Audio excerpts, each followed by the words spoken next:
Hi, I'm Jeff Tucker, Principal Economist at Windermere Real Estate, and this is a local look at the February 2025 data from the Northwest MLS.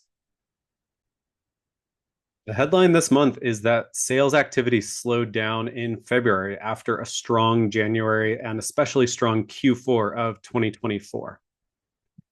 So we saw both buyer activity and actually listing activity slow down a bit relative to last year. I think the rise in mortgage rates back to around 7% this winter has finally cooled off some of the buyer enthusiasm we saw in Q4. So here are the four key metrics I watch to track supply and demand in the market: closed and pending sales, which tell us a lot about demand, and listings, both new and active, which tell us a lot about supply. So across the Northwest MLS, closed sales of single family homes were almost exactly flat year over year at 3,550 versus last year's 3,553. Pending sales, which will mostly close in March, dropped 4% from the same month last year. Now, one extenuating circumstance was we did have one less business day this February since last year was a leap year, but this is still looking like a cooler market in terms of demand than we've seen in a few months. On the supply side, about 5% fewer new listings hit the market this February compared to last year's, but the pool of active listings ended the month 33% higher than February 2024's inventory. Now, a final key metric to check in on across the Northwest MLS, the median price for those closed single-family home sales, which climbed just 2% year over year in February, from about $635,000 to $650,000. That also represents a cool down from the median price growth that we'd been seeing in Q4, and it seems to indicate that the higher levels of inventory and more modest demand in the market are putting some competitive pressure on sellers, preventing prices from rising too much.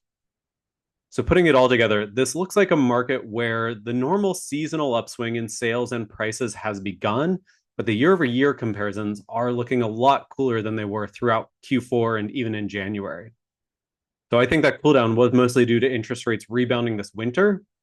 But looking ahead, if we see the recent dip in interest rates in late February and early March actually stick, I could see some of that heat coming back into the market right as we hit the spring selling season. So now I'll dig into the four counties encompassing the greater Seattle area where a similar cooldown did play out in February.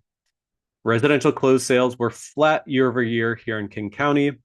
They inched up 1% across the Sound in Kitsap County, dipped 2% in Pierce County, including Tacoma, and fell 3% in Snohomish County, which includes Everett. So for these four counties altogether, that's a dip of 1% from the same month last year. Not bad, but it is a slowdown after 6% growth in January. Now, the median sale price was mostly flat locally, 0% change from last year in King County and Snohomish County, up 4% in Kitsap, and up 5% in Pierce County. Now, looking ahead, pending sales were flat or down locally, mostly down. They're down 4% in King County, down 16% in Kitsap, flat in Pierce County, and down 10% in Snohomish County. Altogether, that makes a 6% decline across the four counties in pending sales, suggesting that we will see fewer closings in March compared to March of last year. Now, on the supply side, this is my final chart for today. The four-county greater Seattle area had about 35% more active listings at the end of February than the same time last year. That inventory growth came in spite of a 7% decline across the region in the flow of new listings this February. Now, again, that was potentially impacted by the slightly shorter month, but it does suggest sellers haven't been flocking to list their homes in greater numbers yet this year. It could also be due to sellers jumping the gun on listing. So year to date, new listings are actually up 8%, thanks to some very impressive new listing growth in January. So now I'll be curious to see if the recent dip in mortgage rates can help restart the listing pipeline locally after a pretty modest February. All right, that is all I've got for this local look at the February 2025 data. Thank you for watching.